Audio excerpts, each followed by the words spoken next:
It's never a video without Athena barking. Anyway, John, we are going to do a real quickie for everybody. Who has cave crickets in their house?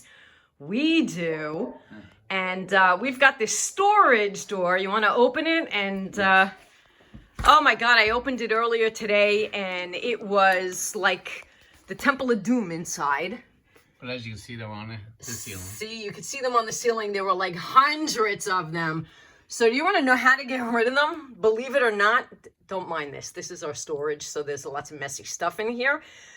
I went to Home Depot thinking I should buy Raid to kill them, and I got to hand it to the woman that was in Home Depot. She said, glue traps. So John put glue traps down. You see that right there? It's already caught 3 of them in just an hour. They're the way to go.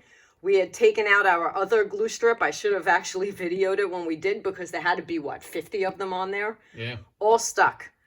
Glue strips. Gets them. They stick there. They can't get off.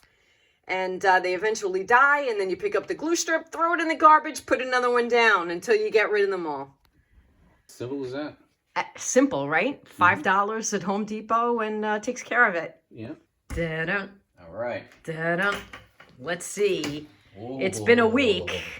We need a flashlight. Oh, we need a flashlight. We have a flashlight. Right there. How many cave crickets? Come here, you. Oh my, man, look at that one big one in the middle.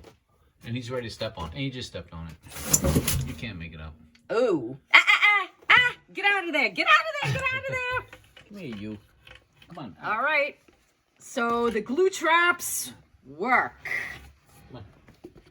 And that's all we wanted to show you was that a week's worth of cave cricket. Oh. Bye.